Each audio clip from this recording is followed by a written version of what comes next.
A very special day on the DLLS Rangers podcast. As we talk about an award winner, we celebrate a birthday, and we welcome a guest. Holy moly! What a day. All next on the DLLS Rangers podcast.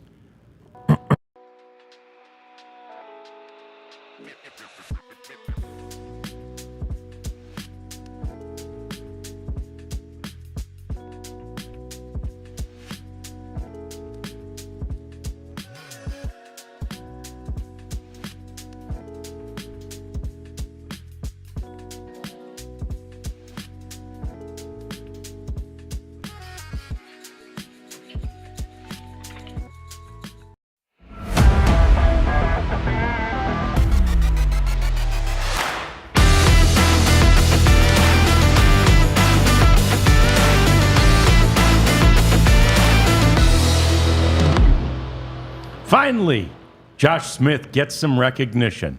Snubbed as an all-star, he earns his first ever Silver Slugger award. Congratulations to the Rangers utility player, Josh Smith. All-around good guy. Played 5 different positions this year and hit from all of them. That's why he played 5 different positions, because he just kept hitting. Hi there. Welcome into the DLLS studios. Welcome to the DLLS Rangers podcast. As we mentioned, special day today as we say, Happy birthday! Look at the Cowboys crew. Happy birthday to you. Happy birthday, dear Jeff. Happy birthday to you. That's right. Thanks, fellas. 25. 25. 25 years old. Look Double. at Jesse Holly, Clarence Hill, Bobby from our Mad show. 25. There's Jeff Kavanaugh over there. We know. You guys are just here to... We just came to you. All right, guys. Have a great show. Fantastic. Thanks, man. Thank you. Yeah. Thank you. Thank you. Clarence and Jeff, colleagues Hey, at the that's Every month, for your I'll troubles try. this years season. and years. Thank you. We appreciate it for the troubles. Appreciate you very much. Yeah, look at that. Don't do steroids. Don't do. Bluetooth. Yeah, and do cupcakes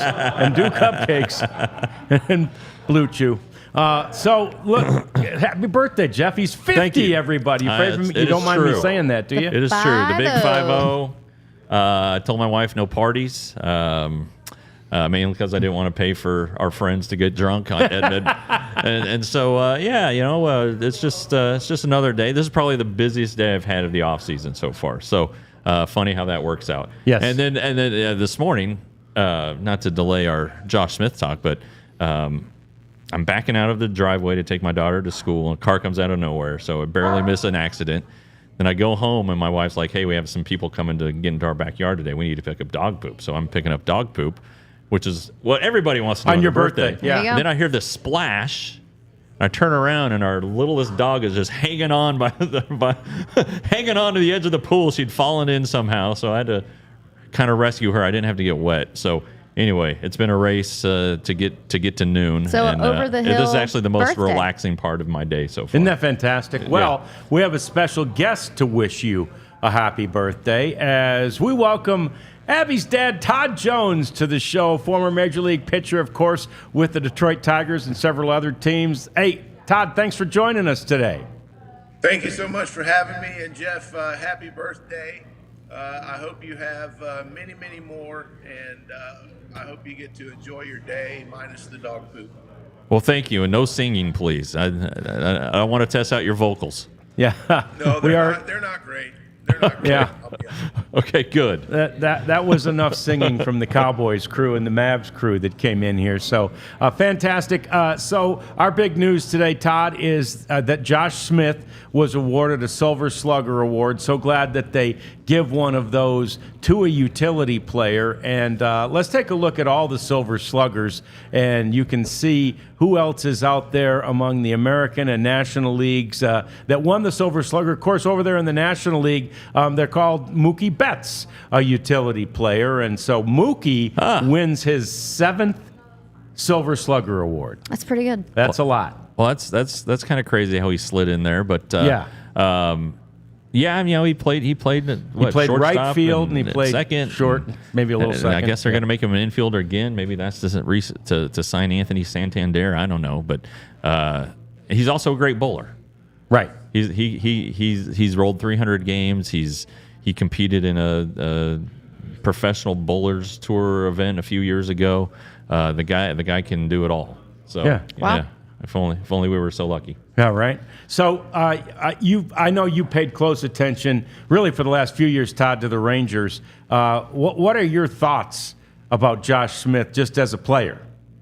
Well, I had an opportunity to actually be part of the broadcast when the Rangers played the Tigers, and I was talking to some guys in the front office, and they were saying that Josh this year really lived up to the potential that they expected.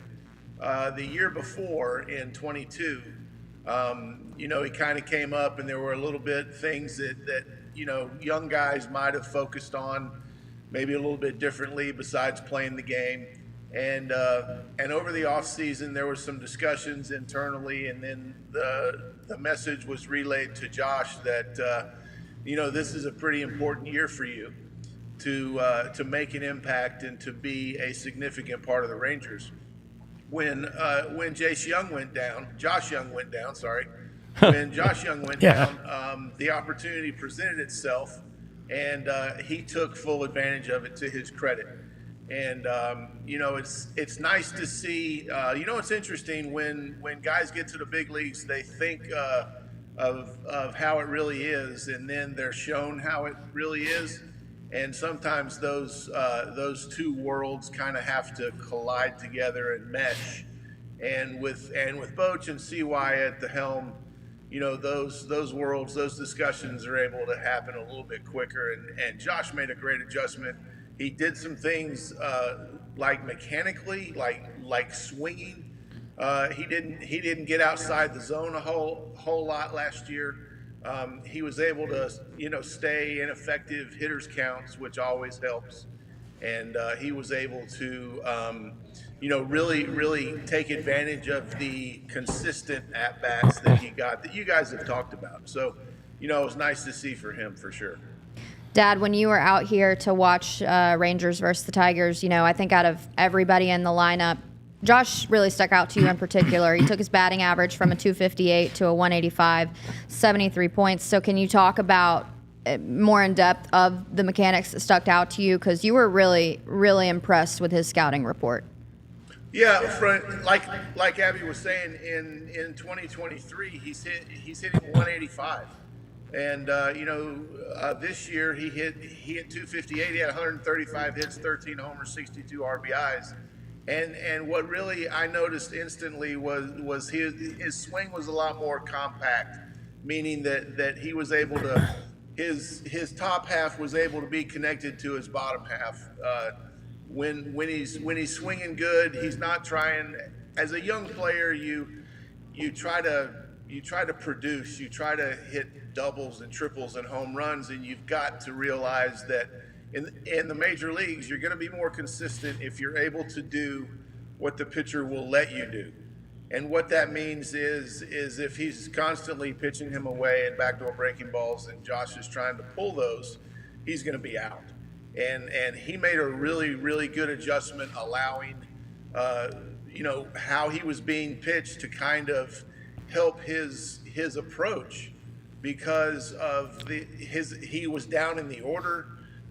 There were other guys that everybody was kind of focusing on, and he just kind of laid in the weeds, and to his credit again, put the ball in play and was really, really productive at a time that the Rangers really needed him. So, it's nice to see a guy get an opportunity, kind of be read the riot act in a very nice way from the front office over the winter, take that to heart and really take advantage of it. And you really hope that he's able to get consistent at-bats in 2025 to continue his development. Yeah, and we talked about, if Josh Smith was on the Tigers, like he would definitely be an everyday player, but there's just a lot of talented guys in the roster. They definitely have some, decisions to make there. But thanks to the World Wide Web, we were able to see a little bit of Josh Smith's reaction to getting, kind of the first big accomplishment of his career. Let's take a look of a video that his wife Claire shared when he found out. Utility player, American League, Josh Smith of the Texas Rangers.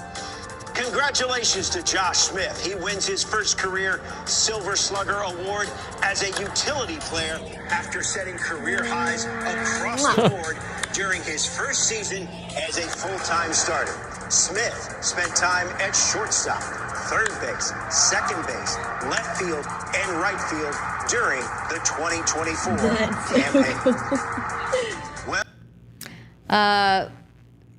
campaign. Great. Fantastic. There was like a Siri voice too. That's kind of funny. But Dad, just, as a player, you can feel for these guys. They worked their whole life. I mean, Josh Smith was probably the definition of, overlooked, and a lot of people just didn't really see use in him on this roster until probably this season. So just being in that position, you've been there where you've gotten your first big nod. What is that moment? Does it stick out to you? Is it frozen in time? Like, what are his emotions?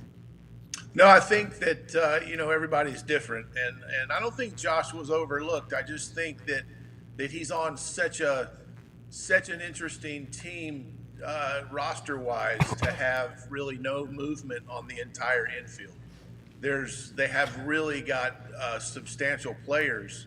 So it's difficult for him to get the at-bats. But, when you're given the opportunity, he made the most of it. And then once you get that critically acclaimed, the thing is now is you don't look at yourself, you don't look at the off season, you don't look at next season any differently because of, what everybody now can expect. You can't just throw your glove out there and expect to hit 260 with 13 homers and 62 RBIs like you did last year. You have to go out there and make it happen. And again, with the coaching staff that the Rangers have, Boch is not going to let that happen. So he's got to, it's a nice step forward for Josh. And as a young player and as a young family man, to be able to share it over the internet with friends and family, with him and his wife, is a pretty cool thing. And, just congratulations to him. Yeah, it's fantastic. We are proud of him. Grateful to you for joining us, Todd. We're going to talk more with Todd Jones as we continue with the program today. We've got to talk about some of the other award finalists, including let's get his take on that conversation we started yesterday regarding relief pitchers as Cy Young Award winner finalists. We're going to talk about Emmanuel Clase and so many other things with Todd Jones as we continue on the DLLS Rangers podcast. Sun is but shining. first, Shady Rays. Yeah. Shady Rays. What a great pair of sunglasses they are. I've shown you my pair many, many times. I told you yesterday they got lost. They got wedged between the seat and the console for about a week. Seat going back and forth didn't hurt them a bit. They are almost indestructible. That was proof of that. I promise you many of the other pairs I had would have come up looking mangled from that spot in there. So it's a fantastic... Probably your pricier ones. Yes, that's right. And it was it's a fantastic polarized sunglass. They're beautiful. I wear mine almost every day. We want you to avail yourself to these Shady Ray glasses because they are inexpensive, especially as they compare to some of the other great sunglasses, or at least the perceived great sunglasses that exist out there today. So go to ShadyRays.com, use the promo code DLLS, and you could get 35% off your polarized sunglasses. Shady Rays. It's no secret here that we love the floors, Tim Cato and Bobby in particular.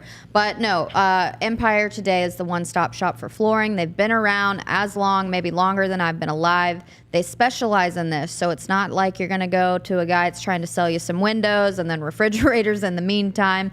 They are going to be the best bang for your buck as well. They are affordable. They are dependable. They last forever. I mean, floors are supposed to last quite some time. These are guaranteed to do that. Get the real deal at the right price with quality, service, and speed. They have also a floor virtual design plan that you can do and kind of see before you buy deal so that the missus can be happy. I'm sure Miss Kathy would appreciate that. Schedule your free in-home estimate today. All listeners can receive $350 off when they go to empiretoday.com/DLLS. Todd Jones continuing with us on the program now. And yesterday we brought up the finalists, Todd, of all the various awards that will be announced next week. And of particular interest to us was the sort of apples to oranges comparison, if you will, in the Cy Young Award finalists in the American League. Of course, one of the finalists, as you know, and probably the odds-on favorite, is a guy you know and saw well in this past year in Tarek Skubal. But Emmanuel Clase, a former Rangers player, is obviously a finalist after what he did with the Guardians in Cleveland. Your thoughts about sort of that dynamic of having starting pitchers and relief pitchers up for the same award? Well, first, I want to add a little context to this conversation because I don't know if he wants to do the humble brag. I'll do it for him. Let's take a look. This guy was he was fifth in voting for the Cy Young in 2000 with these Look at numbers. that.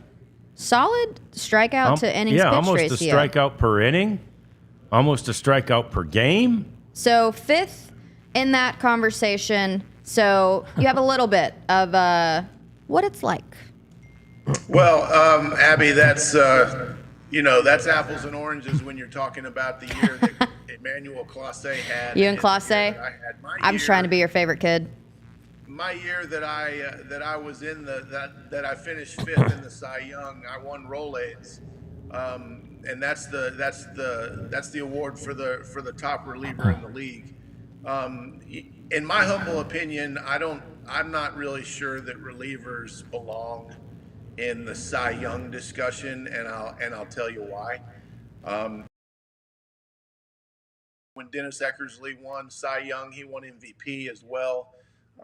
There's been Eric Gagne that I believe Gagne might have won a Cy Young or MVP. He was the last one.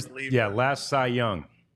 Yes, I just think that when relievers get noticed for the Cy Young, that just means that no starting pitcher really did a demonstrative case for a slam dunk. And I think Tarek Skubal, he won the Triple Crown. He led the league in wins, ERA, and strikeouts.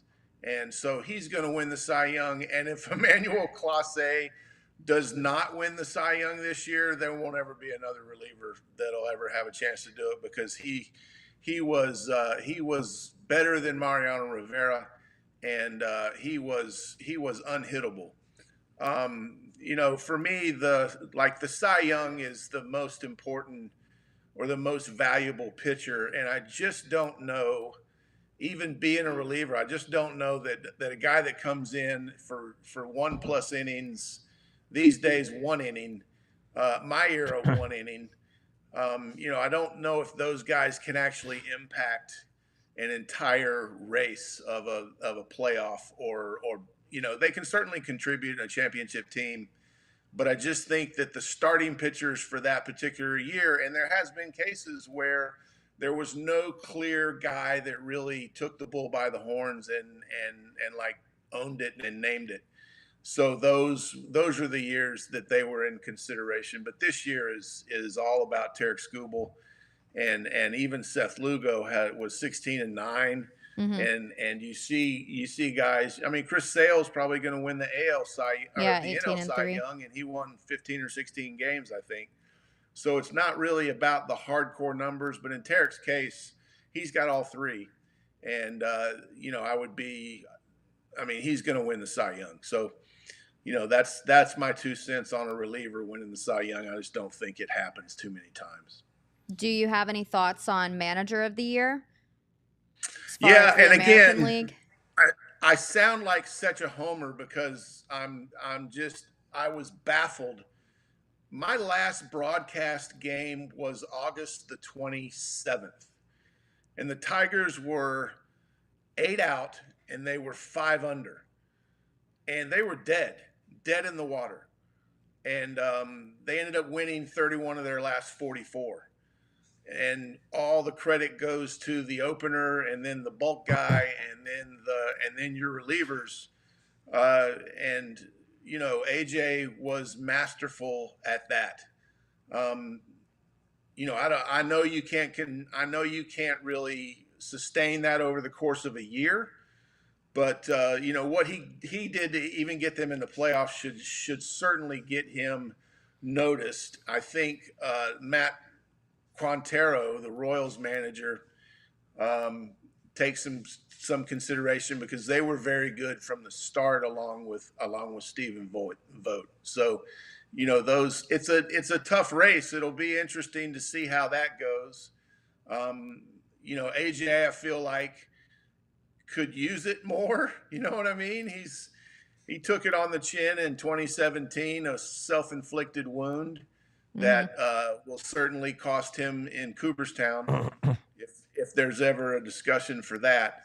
But you know, to underestimate what he did with those guys, with that team in Detroit, you know, I'm glad he got nominated because he certainly justified that. So our conversation yesterday was what's more impressive, like AJ kind of making something out of nothing with like literally one starter and then pitching chaos, or, you know, Stephen Vogt, you think that you have Shane Bieber and then all these list of injuries and then kind of creating something then as well. But that was a little more unexpected. I mean, I think Stephen Vogt did a better job because it was his first year that he ever managed. You know, maintaining street credit in the locker room and dealing with you know, premier players, having a chance to get his guys to buy into him because it was his first year managing. You know, each team.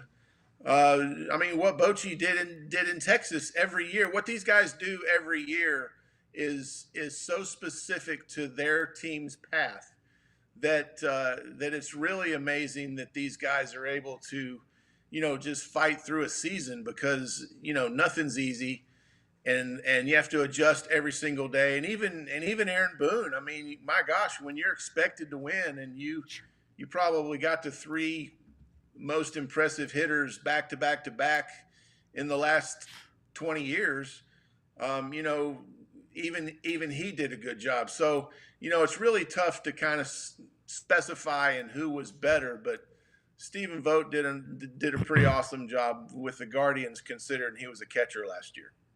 Who did we pick? Yesterday. I picked Vogt. I think you guys both picked Hinch. Too. Yeah, I think it's the way you finish. I think the way you finish catches a lot of voters' eyes, especially when it's as good as what the Tigers did. I think that will have some real heavy sway, unexpected, left for dead, like you said, Todd, and then voila, you're in the postseason. Of course, what you do in the postseason doesn't matter. If it did, I think he might be even strengthen his case. But sure, yeah, you know, and there were some, you know, Detroit was kind of the sexy pick before the season. Like, yeah, they've got a chance to be a wild card team, and it kind of looked flat. And it's like same old Detroit. They sell at the deadline, John, as you pointed out. Yeah, and then yeah, so I think that if I had that vote, that probably would have impressed me the most. Yeah. So they're sitting there in their off season now, Todd. And word I see, and again, you're closer to it than me, is that they've already made an offer to Tarek Skubal for a long-term extension, but that, you know, he wasn't interested in their offer. I mean, you got to keep this guy around, right? If you're gonna talk about other free agents and everything, especially, you know, once he wins the Cy Young Award, you got to keep him in the organization. It was that Yeah, it there's wasn't no question. a competitive offer. There's no question about that. But the interesting discussion that people you know, have a hard time to kind of reconcile is you know, if you're the front office, you'd like to see him, if you want a long-term commitment and you want not top dollar because you don't have enough service time to go out on the free agent market, do what free agents do, their free agent year. Max Scherzer turned down $150 million from the Tigers and then said, you know what, I'm going to bet on myself. And I'm getting 210 from the Washington Nationals. For an older player to be able to walk through that kind of heat is a different discussion than what Tarek Skubal was able to do with his season. I would like to see, if I'm the Tigers and I'm looking at a 5-year, 6-year extension, I'd like to see him do it again because he was coming off 140 innings last year. He's never gone above that in his big league career. I'm playing devil's advocate here because I'm 100% a player first and foremost. But the Tigers are smart to kind of say, hey, in this day and age with your injury and as much upheaval there is as a starting pitcher, would you consider this type of contract extension? I didn't hear any of the numbers. I don't know the structure of it because I think he's still got 2 years of arbitration before he's even can think about free agency. But so that's an interesting discussion, and that's really, in my opinion, where the game has changed. There were very few teams when I was playing. The Cleveland Indians come to mind when they paid Manny Ramirez, Tommy, Kenny Lofton as young players after 1 year of service. And nowadays there's guys that the Tigers had, Colt Keith, that didn't have 1 day in the big leagues and got a 6-year contract.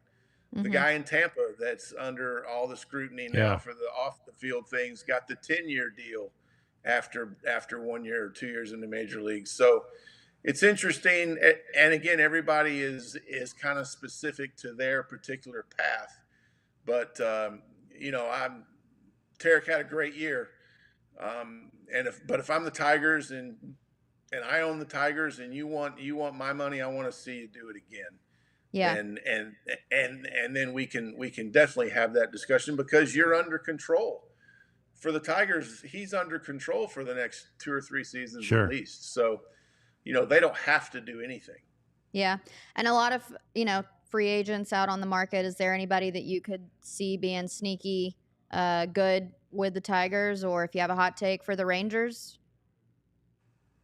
For the Tigers, like you would like to dream on a guy like Alex Bregman. Yeah. He would be a perfect fit. The problem would be, what's that number going to look like? What do you do with Javi Baez, his contract, things like that. The Rangers, like a lot of their thing is in-house. They got to figure out Evaldi. They've got to figure out their closer situation, what they're going to do with I forget his name. Kirby Yates. Yeah, Yates. Sorry, Roberts. blank. No worries. They've got to decide what they're going to do with that, because when you lose your closer, you've got to move guys that are setups or haven't really done the closer's thing back to that role, and that leaves holes in the 7th and the 8th inning. So the Rangers are sitting okay, and I'm glad to hear through you guys that they are excited about the offseason, considering adding payroll. The Japanese pitcher is always intriguing because this guy has an unbelievable track record of 3 years in a row winning the Japanese Triple Crown. That's insane. Yeah. Yeah, so, it really is. It's awesome of you to take some time and join us, Todd. Abs tells me that you have a lunch date almost every day with your buddies. So go have lunch. And thanks, guys. Thanks for having me on. Sorry to be long-winded. Love listening to you guys, and thanks for everything you do. Yeah, thanks for joining us. Love We ya. appreciate you, man. Yeah, we appreciate it very much. So much more to talk about on the course of this program. We're going to do a little comparison between one of the first basemen that I've always thought of was one of the best in the National League to our own Nathaniel Lowe. We'll talk about that. We've got our cleanup segment coming your way, too. It's all coming up. It's the DLLS Rangers podcast. You know, Todd seems like a guy that could use a cooler. He does. He really does, and so I've got one for him. Rugged Road. Rugged Road is dedicated to creating innovative and durable outdoor gear for adventurers, people who go to the ballpark to watch their kids play, people who like to go fish and have a little drink, people who have their own golf cart and stick a cooler on the back of it. So many great features about the Rugged Road cooler, including catching floodwaters if you have a leak in the ceiling. Multi-use. Floatability, lightweight, durable, versatile. What more do you need? So gear up for your next adventure with Rugged Road coolers, reliable, durable, and built to be used. Rugged Road is your ultimate outdoor companion. Head to ruggedroadoutdoors.com and use the code DLLS for 10% off. Absolutely. I'd like you to do that, and I'd like you to avail yourself to FOCO. Some of the best gear out there. This stuff is fantastic. It decorates our sets, both of them. Many of the things you see back there are the unique items that you can find at FOCO. But it's not just little trinkets and things like that you put on a shelf. It's all kinds of outerwear that you can wear to represent your team and represent it proudly. So you need to go ahead and check out FOCO. Check out all the different variety of things they have. There's just so many things that they have available to you, all the way around to the overalls that they swear they're going to get for me and have me model my Detroit Lions overalls the next time I'm out there working in the garden. I'd be proud and happy to do it. You could get yourself a pair too. You might want to get the cowboy version, but I'd get the Lions. Anyway, FOCO.com. Use the code DLLS. You get 10% off if you use that code at FOCO.com. Rads, I've got the transition for you. You ready? Ready. I'm going to tie it in. Guess who comes from the same place as my father, Todd Jones? Born and raised. Well, I'd have to say. What town? The great city of Marietta, Georgia. Marietta, Georgia. That's a bigger small town, right? Isn't it? Yeah. Well, is it one of the people in our discussion? It is. Nathaniel Lowe? Nathaniel Lowe. Is it really? Actually, Nathaniel's mom, Wendy, went to my dad's rival high school. No kidding. Yeah, we had a nice little chat about it. But yeah, Georgia boy, just like old and and was Wendy and your dad probably about the same age? Around the same age. Yeah. Yeah. Not like all 4 years, but close in age. Yeah. Well, Nate is a military family, so he moved around too. moved Good point. around. Yeah. I think they lived in Rhode Island for a little while, Norfolk, Virginia. Yep. And then they returned back to the Atlanta area, which is where he ended up going to high school and all that jazz. We made the connection though, because in my dad's city, Marietta, there's like a Todd Jones field at his high school, so he was that's awesome. a little familiar with it. But Yeah. There you go. anyway, that's Is there a there's transition. probably not a Nathaniel Lowe field yet. Not yet, but Not it yet. probably will be. If Give there's it one time. for my dad, I'm gonna world champ probably trumps him. Give it time. Yeah. That's fantastic. Yeah. So we were just looking at some of the stats on this, and Jeff Passan said that the Phillies are interested in shaking things up maybe just a little bit after disappointment. Maybe a lot of it after disappointment in their exit from the playoffs, and they continue to have a team that is a wonderful kind of a team that wins the offseason, if you will. A team that did great, a team that on paper looks great, and then when they get out there, even during the regular season, they had a great team, and then they aren't succeeding in the playoffs. So one of the things he suggested was moving Alec Bohm. Now, when we don't see them that often, Jeff, and you and I both admit the National League isn't necessarily the one I'm most in tune with, but Correct. I think of him as a big, strong, power-hitting first baseman who, top of the lineup guy. And lo and behold, did we actually make a graphic for the numbers to compare him? There we it got is. a graph. Look at there. So Nate Lowe's numbers, now granted, these are numbers reflect 6 years for Nate, 5 for Alec, but they're remarkably similar. Yeah, he Bohm came up to a lot of hype. He was a pretty big prospect, and he had a little splash in 20. Well, everybody had a little splash in 20. Anyway, he was the rookie of the year runner up, but he hasn't been overly consistent, or he hasn't lived up to the hype. About around 280. That's what he hit this year. He was really started out hot, as all the Phillies did, as you'll recall, and then he kind of petered off. He competed in the home run derby, but this is a guy that his career high in homers is 20, and it wasn't this year. He hit 15, and you're in a hitter's park in Philly. A lot of doubles. I don't know that it's much of an upgrade, honestly. And so I don't. You can look around at these upgrades and try to find guys, and I tried to do it myself, like Ryan Mountcastle with the Orioles. Is it a real upgrade, or is he the same guy? Right. And when you're talking about trades, you're paying the same money for the same production. Yeah. And you're giving up prospects. So it's like, you when you make a trade, it's got to be for a guy, and a guy that you're going to have for a while. He's going to be a free agent, I think, after this season. So you definitely don't want that. You got Nathaniel Lowe for 2 more years if you want to have him. So I just, Nate Lowe's going to be hard to beat. Agreed. Nate Lowe is in the clubhouse. Now there are golfers still on the course. Yes. Right. And they're good players. Oh, that clubhouse. Okay. And so but to overtake Nathaniel for where the Rangers are financially, I just don't see it happening. No, I mean there are guys out there. A Pete Alonso, Sure. Absolutely. But Pete again, Alonso. the money is so different. Right. Trade for Vlad Guerrero. Okay. What's that going to cost you? And he's going to walk probably. So you just, Paul Goldschmidt, a year of Paul Goldschmidt after his last 2 years of decline, is that something you want to sink probably more money into because he's Paul Goldschmidt?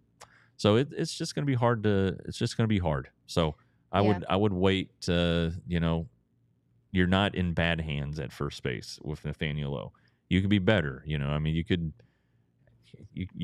can. Bryce Harper would be a better. Sure. Rangers would rather have Bryce Harper than Nathaniel Lowe, but so would a lot of teams. Yeah. But Nathaniel Lowe is a good player. All right? Yeah. And Ethan said, Vlad Jr. is the guy to get. Well, yeah, every team would probably rather have Vladimir Guerrero Jr. than Nathaniel Lowe. But like Jeff says, he's a year away from free agency. If you trade for him, you're renting him, and you just never know. I mean, a guy like him is going to look for the absolute max in free agency when he becomes eligible for that. So yeah, Alec earliest free agency is 2027. Yeah.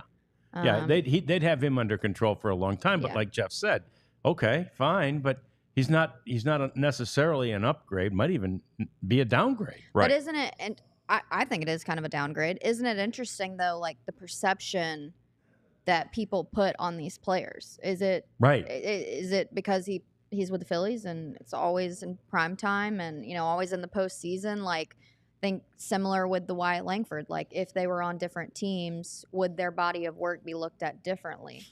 Because if you do compare the numbers, Lowe has them in almost every category. Yeah. I did like that, by the way. Speaking of Wyatt Langford, I just clicked on something on MLB.com, that said, some of the award, guys who were snubbed in guys who need some love, guys who didn't get become award finalists need some love. First name on the list, Wyatt Langford. Yeah. I saw somebody put a video. Do you remember when he had that sick home run robbery last season? Oh yeah. Somebody got a really great shot. They were just a few feet away from him, and it was that's how bad this. He was robbed. That's how bad he was robbed. And exactly. and I'm like, wait, that's a hilarious because it's true. Yeah. It is true. Yeah, he was robbed but yeah, big no, time. I think Nathaniel Lowe, Ardell said it best. I think he's going to have a bounce back season. It's just really rare that you see that season wasn't who Nathaniel Lowe is. I think it's rare that would repeat. I'm excited to see his work again in the off season. And, I think even Nate and his brother get compared a lot too. And, I think that Nate feels like his brother may be better or things like that. And it's like, does that play into it?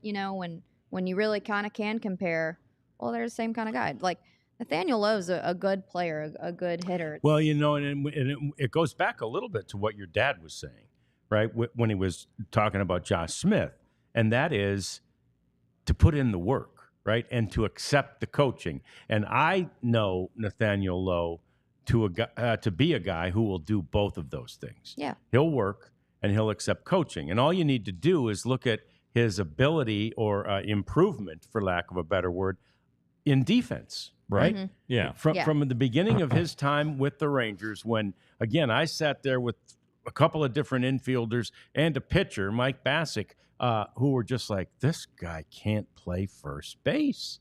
And now look at him. He's winning Gold Gloves and Silver Sluggers. Right. These guys have pride. Nobody wants to be considered the worst at anything. You're one of 30 starting first basemen. Yeah. But geez, you don't want to be number 30. 30th. Yeah. So right. Yeah. So good for him to do that. And the thing that needs to click now is finding the power stroke. And yes, the 16 home runs were limited by the missing the first 3 or 4 weeks. So let's say he hits 20. It's still not enough, and for a guy who has a career high of 27 and won a Silver Slugger. So it's in him. He has great raw power. Right. Watching we Nate see Lowe it take in BP is Yeah. pretty phenomenal. He can hit the ball a ton. So would love to see him, and he knows it. He knows he has to hit more for more power. So it would be good to see that develop for him because, again, he's motivated to get better defensively. He hit 300 that year too. So that kind of season would be a game changer for the Rangers. It is strange because, like so many Rangers, he has trouble with velocity, right? And that's one of those, I think, things that even for great, thoughtful, cerebral hitting coaches like Donnie Ecker, that's a tough one to unlock, it appears. Yeah. They know like with Adolis Garcia, he struggles with velocity. Well, his swing is so long. Right. He has one of the longest swings in baseball. And he, he's still able to get to 25 homers, but it was really exposed this year. And the higher the high fastballs is kryptonite, especially because he just can't lay off of it. But there are things you can do to make your swing shorter. The question is, how do you do it without affecting what makes him great? And so, but those are things. We talked about it a lot toward the end of the year with Bruce Bochy and that's a priority, figuring out how to hit velocity because if you can't do that, you're putting yourself in a pretty big hole right off the bat. Yeah. And Nathaniel Lowe contributes so much when he gets that lefty matchup. Mm-hmm. He crushes lefties. The slider he's hitting 462, especially when he's late in the count. It's hitting 500. Wow. Down the middle, it's 625. Like against a fastball lefty, there's really nowhere that he's too cold, and honestly, he doesn't chase too much. So, I remember talking to Donnie Ecker, the hitting coach. We were kind of talking about sitting on pitches or things like that, and he said if you want to learn, how to see it the right way, take a look at Nathaniel Lowe because he's the most plate disciplined, patient hitter in our lineup. He's telling me the guys that have a tendency to swing faster than they should or up in the count, things like that. But he said Nathaniel Lowe has great plate discipline. You see that with his chase rates, crushes the lefty, which is what the Rangers need. No doubt. And that's and I looked up Alex's numbers. really telling stat there, 625 on balls in the middle, right? Hit their mistakes. Yeah. When they make a mistake, hit it. Right. Don't miss it. He did. He does. He did. Yeah, and Alec, just to compare, since we are against a lefty fastball, he's hitting 345, changeup 318. So, actually, Nathaniel Lowe kind of has the nod there. Yeah, checks all the in the plate boxes. So, appearance. anyway, that's a little discussion about Rangers and first base, and it's going to be tough to do better than our buddy Nathaniel Lowe, and we're kind of glad about that. We've got more coming up as we continue on this Wednesday afternoon, and we continue to mosey through the lunch hour with you. Don't forget to like us, subscribe to us, and please keep those chats coming. We love to see each and every one of them. And coming up next, it's our batting cleanup segment. There's a lot to talk about, including a Rangers tie to a unbelievable occurrence for Bobby Witt Jr. this year. That's coming up as we continue with the DLLS Rangers podcast. We all have merch yesterday. I was about to say, nobody's wearing merch today. You got merch under yours, Jim? I have my TCU shirt to put on for the TCU show. Yeah. It's over there. But no merch. I've well, worn and like I know 3 days I know in a this. row. When we finally get the hats, we're not going to have to ask Jeff if he has any merch on very often. Right. Because Jeff's going to be wearing a DLLS hat all the time. They're coming. I promise you they are coming. It's we were just talking about it. It feels like we've been together as a family, all of our chatters. Is that a super chat? Good. We'll get to that in a minute. Too. Thank you, Ardell. We'll get to all of our family members here in a minute, but we haven't been around that long, right? And we're already becoming a part of your community, and you're becoming a part of ours, and we appreciate that. Now, take it to the next level and wear that involvement in this community proudly on your chest. Store.allcitynetwork.com to get you some merch. I'm just going to shout out our fans because they're the reason that we do this, and they're the reason that we're successful. We had a team meeting today.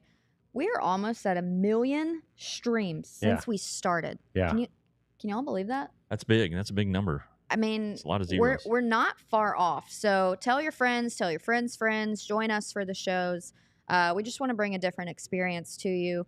Team's been struggling a little bit, and sometimes you don't want to listen to the chipper, happy-go-lucky, positive vibes of a bad game. Sometimes you just want to feel your feels. We call it a therapy session. It's the post-game shows. So just thanks for sticking around, all of the subs out there. But join the diehards and extend your fandom. Take it up to the next level. $79.99. Be our best friend. Get T-shirts, trips, 20% off, and exclusive content. And Ardell made a super chat. Yeah. How about that, Ardell? We appreciate you as always. A little super chat. They were talking today about how much we had made as an organization on the super chat, and so we appreciate you throwing some money, hard-earned money, our way. And you guys, how do you all assess the Rangers bullpen overall and closer? Will there be competition for these roles? Well, not if Kirby Yates is around. I mean, of course they're going to create competition in spring training if Kirby Yates is there, but no. I mean, he'll be the closer. He'll go to spring training and leave spring training as the closer if the Rangers are able to get a deal done with him, hopefully maybe even a 2-year deal that they would like to do with Kirby Yates. And he is number 2 on their priority list of bringing pitchers, I should say, back. Of course, Nathan Eovaldi being number 1 and Kirby Yates being number 2. And he had such a great year as a closer. And closer is so much about mentality, and he has so much experience that, he's the closer. Now, in front of him, tons of competition. Yeah. I mean, where do you want to start? I think, like I said yesterday, Mark Church is going to be in the bullpen. Walt Pennington is going to be in the bullpen. Walt's a good egg. He's from Colorado, so of course I favor him. But go down the list of guys. Cole Winn, he's an arm. Grant Anderson is still around. That's right. Josh Spores is the one that's a little bit of a concern because there's some lingering shoulder issues that haven't been determined yet, haven't been decided. So that's kind of the big one to watch. So I wouldn't be surprised if the Rangers try to add more than Yates, and if Yates is out of their price range, try to find a guy that either has closer stuff and is just waiting for his chance, or find a guy or find multiple guys who can handle the role, but they need to be veteran guys. And then really at this point, I don't know that you discount bringing back Jose Leclerc. No. If he can't get a 2-year deal somewhere, and could he come back for less than the 6.25 he made this season? So there's arms. There's no doubt there's arms. There's plenty of arms, good arms. It's just I do kind of worry about the experience level, but then also you have to weigh What are you going to do with Dane Dunning if he doesn't make the rotation, or Cody Bradford if he doesn't make the rotation? What are you going to do with Jack Leiter? You're going to need those guys with multiple innings, the ability to go multiple innings, just because DeGrom and Rocker are going to be limited on their innings. And so would Sasaki be, I think, if he's here. Sure. So it's just finding the right combination, and that's why you have spring training, and you can lean on track record, of course, what these guys have done and what the Rangers think they're capable of. But it's just a big pile of arms, and you got to find the right 8. I'm gonna say I think somebody that could be easily overlooked to like the average viewer could be Jose Urena. Right. They got to get him signed, too. He was so dependable last year. I mean, 109 innings. Yeah. Out of the pen, and 3.8 ERA. I mean, he really came up big when you needed him to. He could be in those big situations.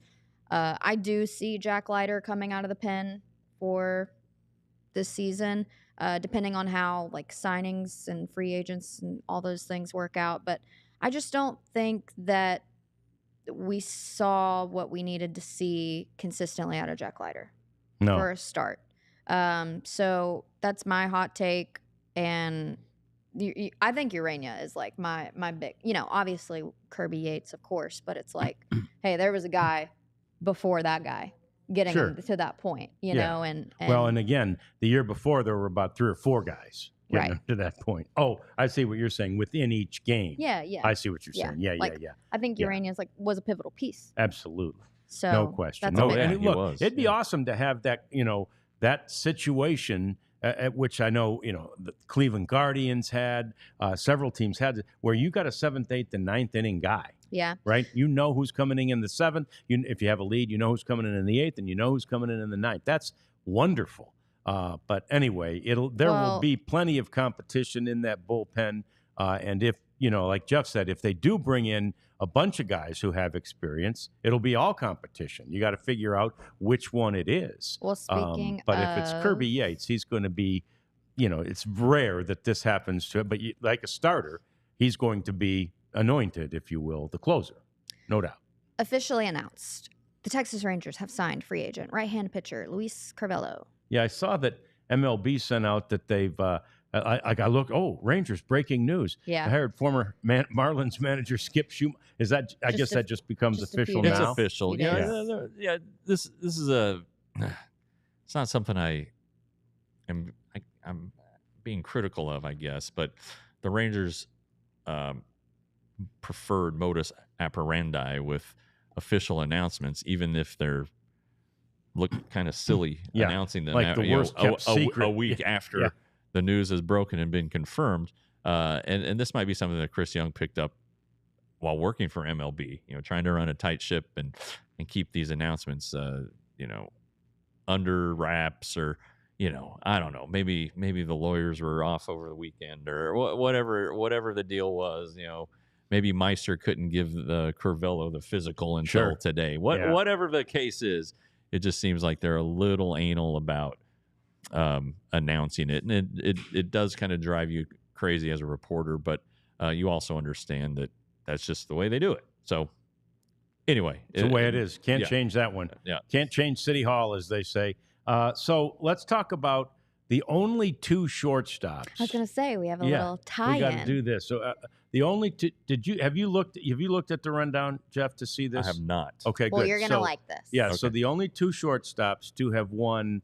Which is it? What a batting title, a Gold Glove, and a Silver Slugger. In the same year. In the same season. And Bobby Witt Jr. did it this year, a native Texan, of course, son of Bobby Witt, who pitched for the Rangers for many years. And the next is Alex Rodriguez. That's what I was going to guess. When did he do it? In 2003 with the Rangers, and add MVP to his as well. Yeah. That was a year. Yeah. We forget about him. 2003.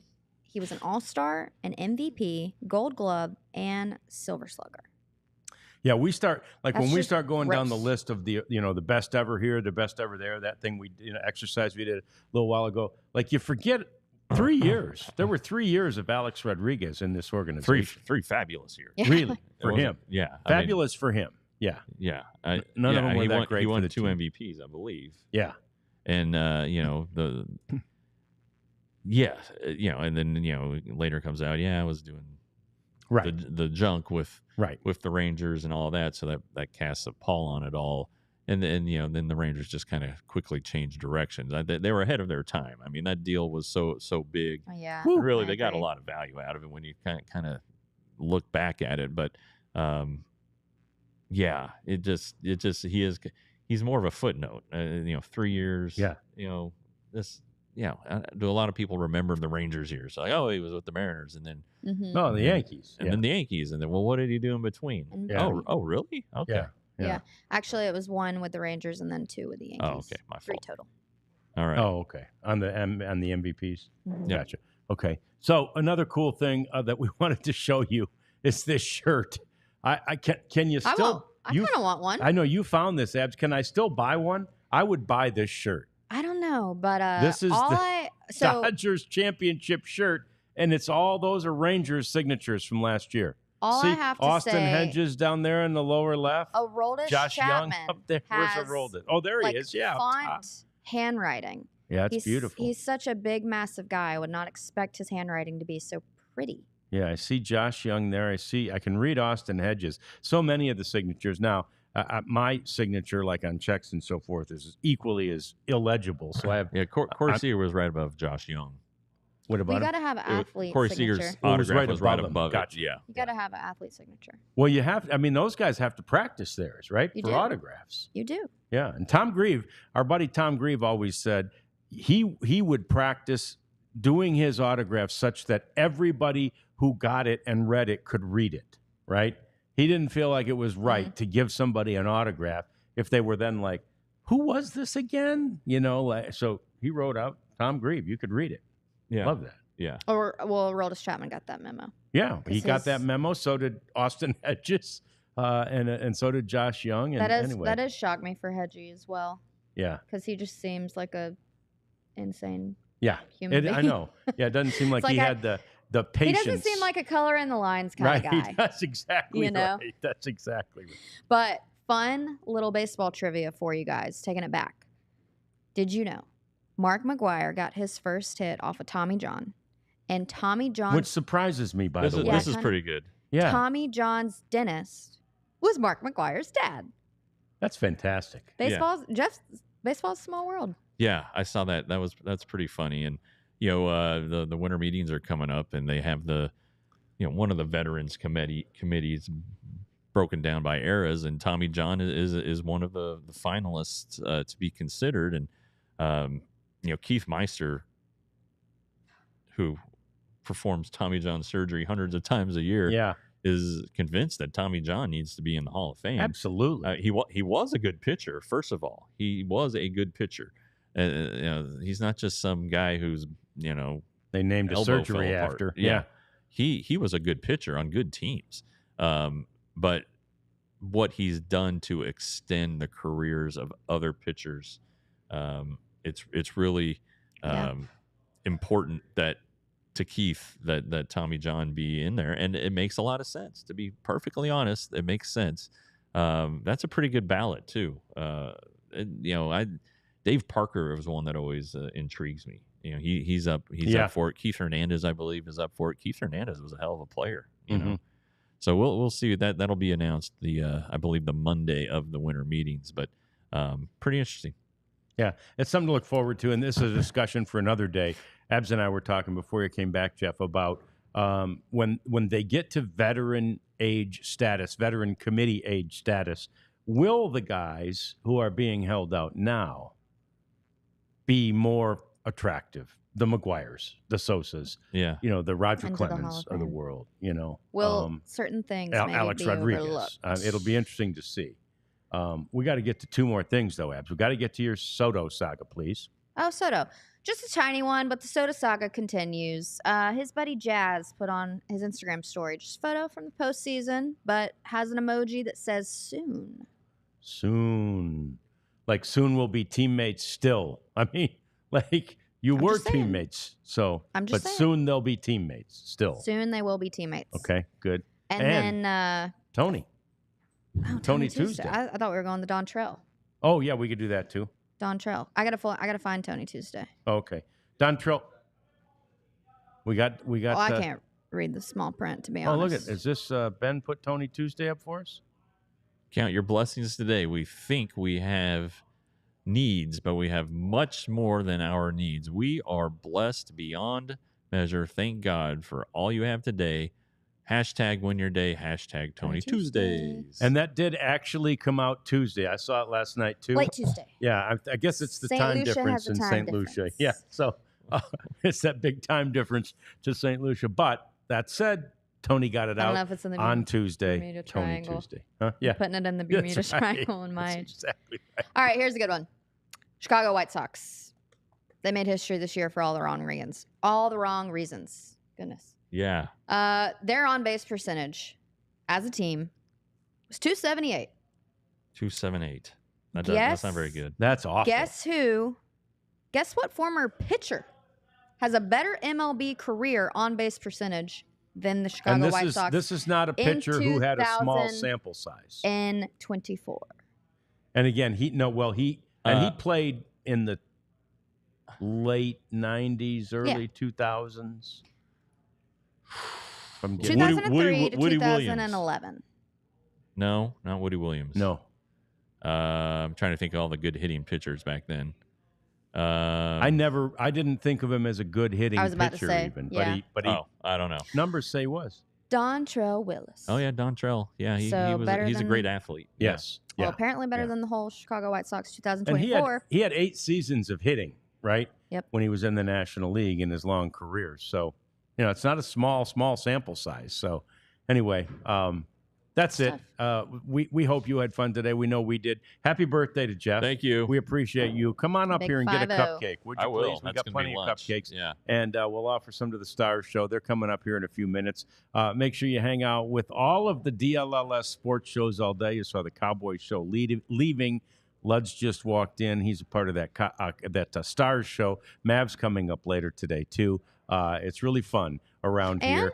TCU, TCU's coming up at 2:30. 2:30. 2:30 Yeah. it is. If you saw me with my head down or on my phone, it's because one of the guests canceled. And so I'm in scramble mode trying to get somebody. Uh-oh. Was Yeah. it? Who? Send it them wasn't- questions was it- on the Twitter.